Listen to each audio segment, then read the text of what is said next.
ദൈവത്തിന് സ്തുതി.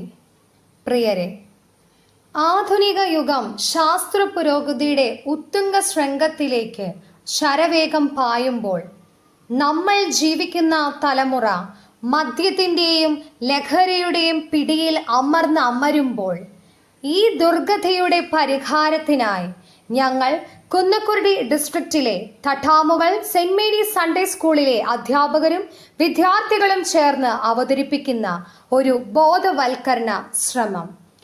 വേദിയിൽ ദൃശ്യാവിഷ്കാരം ഇരുളും വെളിച്ചവും.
ഈ പോക്കാണെങ്കിൽ അവന്റെ കാര്യം പോക്കാണടി മോളെ ആലീസേ.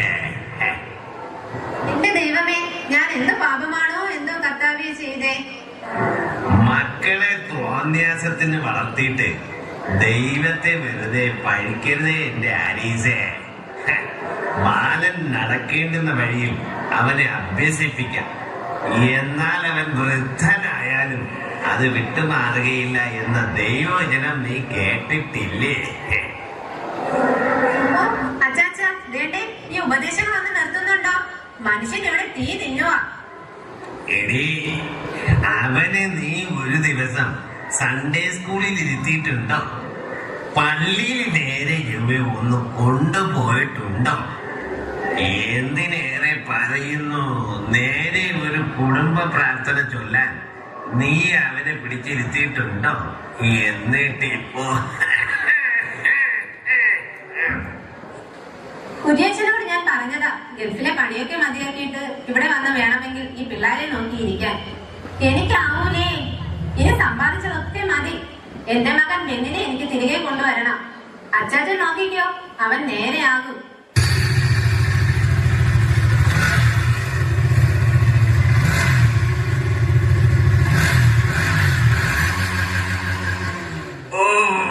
വന്നു തോന്നുന്നു അമുടിയനായ പുത്രൻ.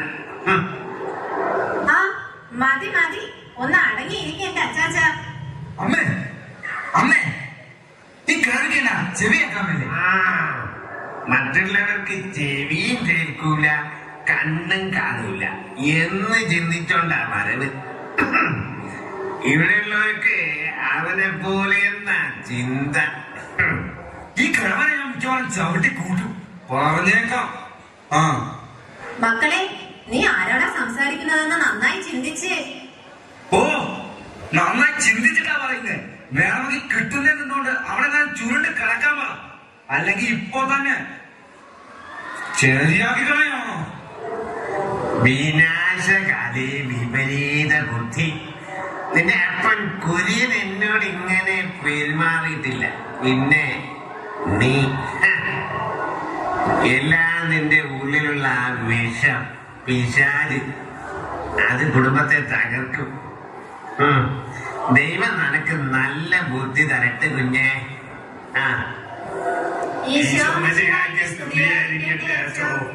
ഇപ്പോഴും എപ്പോഴും സ്തുതിയായിരിക്കട്ടെ.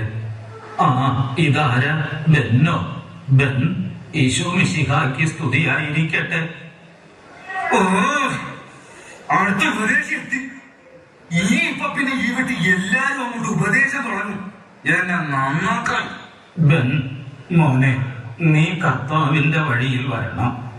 നീ അടിമപ്പെട്ടിരിക്കുന്ന ശക്തികളെ നീ അടിമപ്പെടുത്തണം. ഇല്ലെങ്കിൽ നിന്റെ ഈ പോക്ക് ആപത്തിലാണെന്ന് നീ ഓർക്കണം. അച്ഛന്റെ വാക്കുകൾ കേൾക്കൂ മക്കളെ.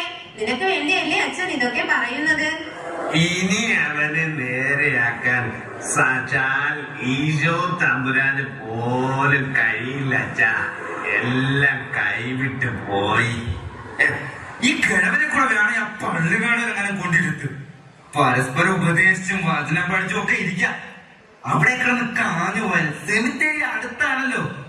അച്ഛന് എല്ലാം എളുപ്പവും സ്വസ്ഥത വരില്ല. എന്റെ മകൻ അച്ഛോ, ഞാൻ എന്ത് പാപം ചെയ്തച്ചോ? ഈ ആഴ്ചയിലും ക്രിസ്മസിന്റെ ചെലവിനായി കുരിയച്ചൻ അയച്ചതിൽ നിന്നും അവന് നല്ലൊരു തുക ഞാൻ കൊടുത്തതാ. അവൻ എന്തിനാണ് ഒരു കുറവ്? ആ, അപ്പോ പിന്നെ ഒരു കണക്കിന് ആലീസ് തന്നെയാ അവനെ വഷളാക്കുന്നത്. ഞാനത് എപ്പോഴും പറയാറുണ്ടോ, ഇവളാണ് അവനെ വഷളാക്കുന്നത്. എന്റെ കർത്താവേ, എല്ലാ കുറ്റവും എന്റെ മേൽ തന്നെ. ശരി, നമുക്ക് പ്രാർത്ഥിക്കാം. എടാ അറിയാ, നാളത്തേക്കുള്ളതിന്റെ കൂടെ പണം എന്റെ ഉള്ളൂ. ഇനി ഗൾഫിൽ നിന്ന് എന്റെ അപ്പൻ പണം അയച്ചാലേ ആ തള തരിയുള്ളൂ. പിന്നെ ഇന്നലെ ബാഗിൽ സാധനം നീ എടുത്തത് ഗോപുളിയാ, നമുക്ക് തങ്ങളിൽ ഈ സഹകരണമല്ലേ ഉള്ളൂ. ഇനി ഞാൻ 2 ദിവസം കഴിഞ്ഞ് വീട്ടിൽ പോകുന്നുള്ളൂ. എന്റെ അപ്പൻ ക്രിസ്മസിന് ചിലപ്പോ വരുവാണെങ്കിൽ എന്നെ പിടിച്ചു കെട്ടി അങ്ങനെ ഇളവത്തിയുടെ ഡിഎച്ച് എന്നിട്ട് കൊണ്ടിടാൻ ആ പള്ളിയിൽ അച്ഛനെ കൂടെ ചേർന്ന് പണിയുന്നുണ്ട്. പിന്നെ നീ അവരെ കഴിയപ്പെടാതെ സൂക്ഷിച്ചോ. നാളത്തേക്ക് ഞാൻ കൂടുതൽ മരുന്ന് ഓർഡർ ചെയ്തിട്ടുണ്ട്. പണം വേണം. ഒരാഴ്ചത്തേക്ക് നമുക്ക് ആവശ്യത്തിന് സ്റ്റോക്ക് ചെയ്യാനുള്ളതാണ്. ക്രിസ്മസിന് ഇതിനൊക്കെ നല്ല വിലയായിരിക്കും. എടാ അബ്ദു, നമ്മളെ ക്രിസ്മസ് ആഘോഷം ആഴ്ച പൊളിക്കണം. പണം നമുക്ക് ആരെങ്കിലും കടമായിട്ട് വാങ്ങണം. ഇപ്പൊ നീ ഒരു പിടിയറിയാൻ നോക്ക്.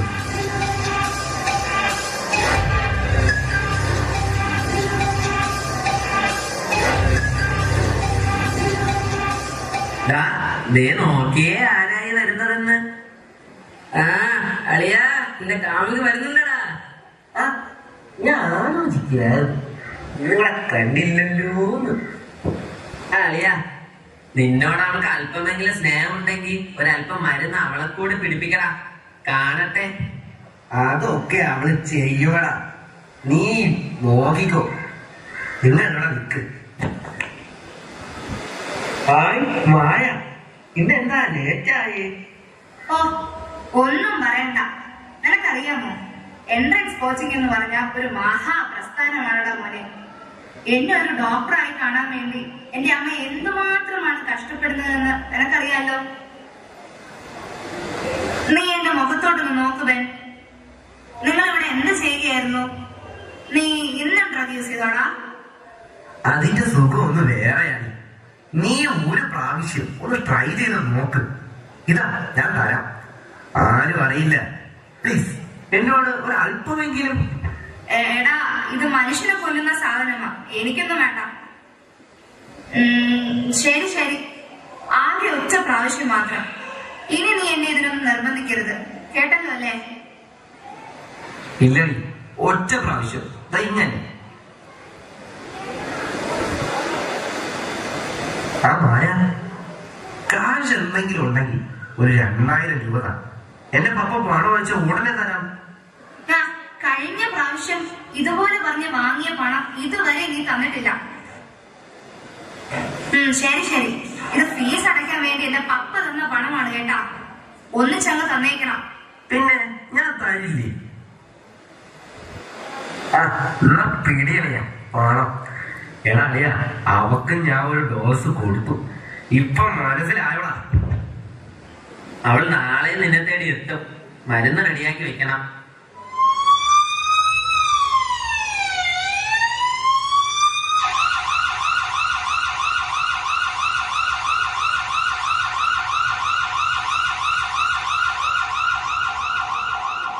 നടക്കണം. നീയൊക്കെ കുറെ നാളായി ഇവിടെ പറഞ്ഞിട്ടുണ്ട്.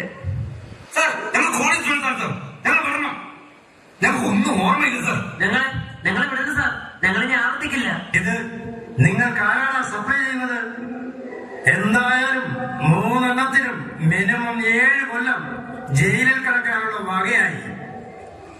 സാർ ഇത് അബ്ദുവിന്റെ ഒരു സുഹൃത്താണ് സാർ നമുക്ക് എത്തിച്ചേരുന്നത്. സ്റ്റേഷനിൽ പോയിട്ട് പറഞ്ഞാൽ മതി. IPC സെക്ഷൻ 176, 193, 202, 328 എന്നീ വകുപ്പുകൾ പ്രകാരം 7 കൊല്ലം അഴിയണം. കോൺസ്റ്റബിൾ ഇവന്മാരെ വണ്ടിയിൽ കയറ്റു, വീട്ടിൽ കൊണ്ടുപോകണം, വീട് മുഴുവൻ സെർച്ച് ചെയ്യണം, തൊണ്ടി മുതൽ ഇനിയും കണ്ടെടുക്കണം. നടക്കണം.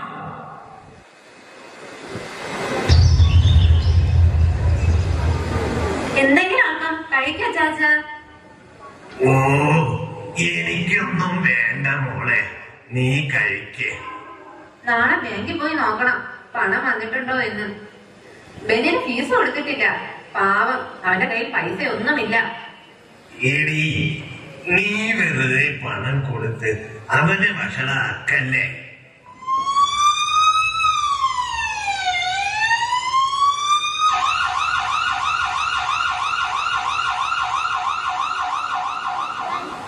അയ്യോ പോലീസ്, എന്റെ മോൻ. ആ അങ്ങോട്ട് മാറി നിൽക്ക്. കോൺസ്റ്റബിൾ ഈ വീട് മുഴുവൻ പരിശോധിക്കണം. എന്താ സാറേ കാര്യം? മക്കളെ കാളകളെ പോലെ അഴിച്ചുവിട്ടാൽ പോരാ. അവരെവിടെ പോകുന്നു, എന്തൊക്കെ ചെയ്യുന്നു എന്നൊക്കെ അന്വേഷിക്കാറുണ്ടോ? എന്ത് പറ്റി സാറേ? അവൻ കോളേജിൽ പോകുന്നതല്ലേ, പിള്ളേർക്ക് പഠിക്കാനും പോകണ്ടേ? എന്റെ ദൈവമേ, ഞാൻ അവനെ പൊന്നു പോലെ വളർത്തിയിട്ട് ഇതെന്തൊരു പരീക്ഷണമാ ദൈവമേ. എന്റെ കർത്താവേ, അവന്റെ ജീവിതം പാഴായി പോയി. നടക്ക്. അയ്യോ എന്റെ മോനെ.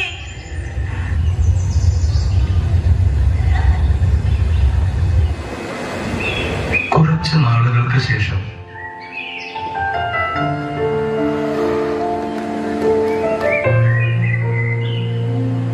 അച്ചാച്ച, കുര്യച്ചൻ എന്ന മോനെയും കൊണ്ട് വരുമായിരിക്കില്ലേ? ഞാൻ പള്ളിയിൽ പോയി അവന് വേണ്ടി നന്നായി പ്രാർത്ഥിച്ചിട്ടാ വന്നത്. നമ്മുടെ ബെൻ പുതിയ മനുഷ്യനെ തിരികെ എത്തി. എന്റെ മക്കളെത്തിയോ? അപ്പച്ചന് സുഖം തന്നെയല്ലേ? ദൈവകൃപയാ എനിക്ക് സുഖം തന്നെ മോളെ. അവന് കുളിക്കാൻ വന്നതും വേണ്ട ആലീസ്, ഞങ്ങൾ വരുന്ന വഴിക്ക് ചായ കുടിച്ചതാണ്. മോനെ, അമ്മേ മോനെ, എടാ, നീ എത്തിയല്ലോ. അമ്മേ. ദൈവം ഇതെല്ലാം നന്മയ്ക്കായി മാത്രം പ്രവർത്തിക്കുന്നു. ഞാനത് മനസ്സിലാക്കി അപ്പച്ച. ദൈവം എല്ലാം നന്മയ്ക്കായി മാത്രം ചെയ്യുന്നു. ഈശോമിശിഹായ്ക്ക് സ്തുതിയായിരിക്കട്ടെ അച്ചോ. ഇപ്പോഴും എപ്പോഴും സ്തുതിയായിരിക്കട്ടെ. ദൈവത്തോട് നീ മാപ്പ് ചോദിക്കും മകനെ. ഞങ്ങൾ അച്ഛനെ കാണാൻ അങ്ങോട്ട് വരാനിരിക്കുകയായിരുന്നു. ആ, എപ്പോഴും സ്വാഗതം. ഞായറാഴ്ച എനിക്ക് പള്ളി പറഞ്ഞു വെച്ചോ. ദൈവനാമം മഹത്വപ്പെടട്ടെ.